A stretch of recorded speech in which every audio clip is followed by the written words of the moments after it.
Hello, నేను మీ శేషరావు. ఎన్నికలు అనగానే ఇమీడియట్గా గుర్తొచ్చేది డబ్బు, మద్యం. వీటి మీదనే ఎక్కువగా ప్రచారం కూడా ఆధారపడి ఉంటుంది. అసలు ప్రచారానికి ఎంత ఖర్చు పెడుతున్నారు, ఎన్నికల ఖర్చు ఎంత అవుతుంది అనే దాని మీద విశ్లేషణ చేసుకునేటువంటి ప్రయత్నం చేద్దాం.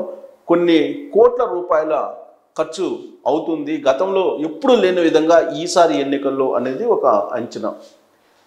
ప్రపంచంలోనే అత్యంత ఖరీదైనటువంటి ఎన్నికలుగా 2024 ఎన్నికలను చూస్తూ ఉన్నారు. 2024లో ఎలక్షన్లో రికార్డు స్థాయిలో ఖర్చు అవుతుందని చెప్పి ఇప్పుడు ఎన్నికల కమిషనే అంచనా వేస్తూ ఉంది. ఈసారి ఎన్నికల వ్యయం 1,35,000 కోట్ల రూపాయలు ఉంటుందని చెప్పి అంచనా వేస్తూ ఉన్నారు. 2019లో అయితే 60,000 కోట్ల రూపాయలే ఖర్చు అయ్యింది. పార్టీలు అభ్యర్థులు పెట్టినటువంటి ఖర్చు 60,000 కోట్ల రూపాయలు. అంటే గత ఎన్నికల కంటే ఈసారి ఆల్మోస్ట్ డబల్ దాటిపోయిందని చెప్పి మనం భావించవచ్చు. మొదట్లో 1,20,000 కోట్లు ఖర్చు అవుతుందని చెప్పి అంచనా వేయడం జరిగింది 2024 ఎన్నికల్లో. కానీ అనూహ్యంగా ఎలక్టోరల్ బాండ్స్ వివరాలని సుప్రీంకోర్టు బయటకు వచ్చిన తర్వాత ఆ ఖర్చు ఒకేసారిగా పెరిగిపోయిందని చెప్పి అంచనా వేస్తూ ఉన్నారు. ఎన్నికల ప్రకటన తేదీకి సహజంగా 2 నుంచి 3 నెలల ముందు నుంచి ఈ ఖర్చు లెక్కలోకి వస్తుంది. ఆ లెక్క ప్రకారమే దాదాపు 1,30,000 కోట్ల రూపాయలు ఖర్చు అవుతుందని చెప్పి అంచనా వేస్తున్నారు. మొత్తం ఖర్చులో ఎన్నికల కమిషన్ బడ్జెట్ వచ్చేసి 10 నుంచి 15% మాత్రమే ఉంటుంది. మిగతా అంతా కూడా అభ్యర్థులు, పార్టీలు పెట్టేటువంటి ఖర్చే. భారత్లో మొత్తం ఓటర్లు వచ్చేసి 96,60,00,000 మంది ఉన్నారు. ఆ లెక్కన ఖర్చు అయ్యేటువంటి అంచనాకి చూస్తే కనుక ఒక్కొక్క ఓటర్కి సరాసరి ఖర్చు 1,400 రూపాయలు ఉంటుందని చెప్పి ఒక అంచనా. మొత్తం ఖర్చులో మీడియా ప్రచారానికి 30% ఉంటుంది. 30% వరకు మీడియా ఖర్చు ఉంది. ఇప్పుడు సోషల్ మీడియా కూడా యాడ్ అయింది. ఇంతకుముందు ప్రింట్ మీడియా ఉండేది, ఆ తర్వాత ఎలక్ట్రానిక్ మీడియా ఉండేది, ఇప్పుడు సోషల్ మీడియా కూడా యాడ్ అయింది. కాబట్టి మొత్తం ఖర్చులో 30% వాటా కేవలం మీడియా ప్రచారానికి వెళ్ళిపోతుంది. 45 రోజుల ఖర్చే 1,35,000 కోట్ల రూపాయలు. అంటే కేవలం 45 రోజుల్లోనే దేశవ్యాప్తంగా 1,35,000 కోట్ల రూపాయలు ఖర్చు అవుతుంది. రాజకీయ పార్టీలు మొత్తం ఖర్చు అంతకు 2 రెట్లు ఉండొచ్చు. రాజకీయ పార్టీల మొత్తం ఖర్చు వచ్చేసి అని చెప్పి చెప్పొచ్చు.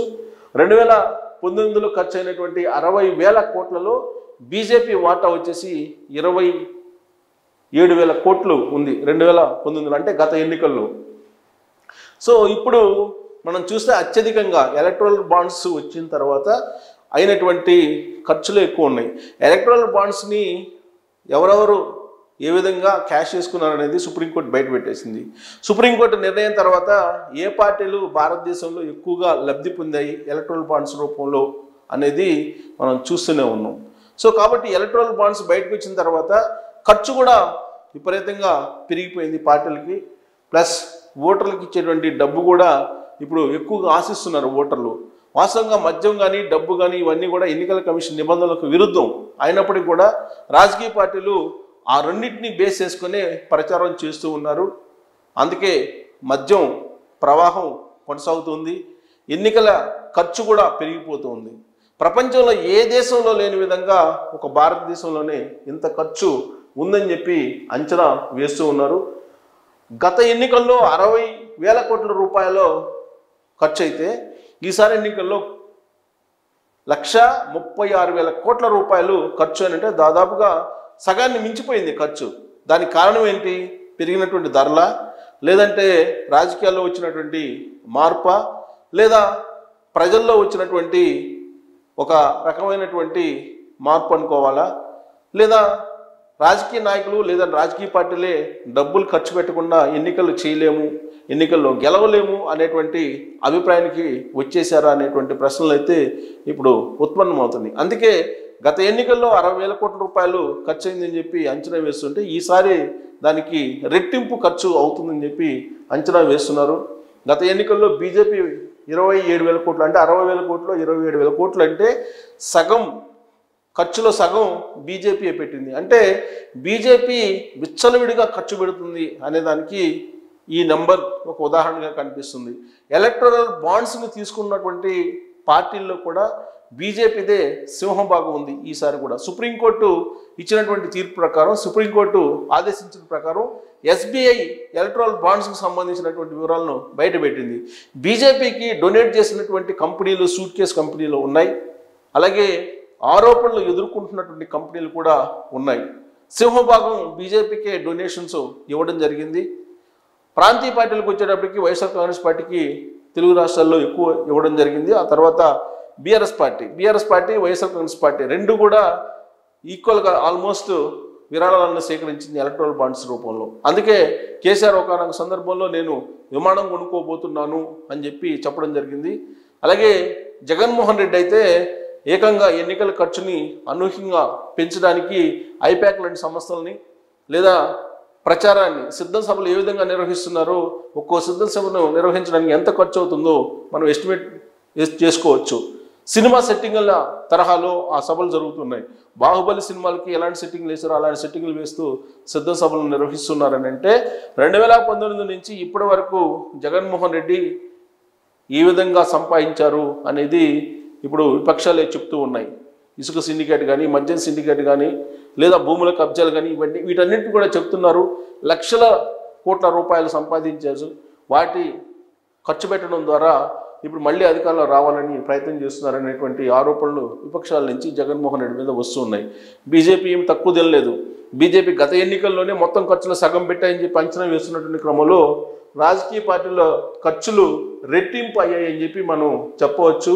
కేవలం 45 రోజుల్లో 1,35,000 కోట్ల రూపాయలు ఖర్చు అవుతుందని చెప్పి అంచనా వేయటం అనేది ఇది భారతదేశం అభివృద్ధి చెందినటువంటి దేశమా, లేదా అభివృద్ధి చెందుతున్నటువంటి దేశమా, లేదా పేదలు లేనటువంటి దేశమా అనేటువంటి ఒక అనుమానం కలుగుతోంది. ఒక్కో ఓటర్కి 1,400 రూపాయలు ఖర్చు అవుతుంది ఎన్నికల నిర్వహణ కోసం. అది కాకుండా అదనంగా వచ్చేటువంటి బెనిఫిట్స్ మనందరికీ తెలిసిందే. సో భారత్లో మొత్తం ఓటర్లు 96,60,00,000 మంది ఉన్నారు సుమారుగా. సో వాళ్ళకి ఖర్చు అయ్యేటువంటి మొత్తాన్ని 1,36,000 కోట్ల రూపాయల ఖర్చుని డివైడ్ చేసి చూస్తే ఓటుకి 1,400 రూపాయలు సరాసరి సగటున పడుతుంది.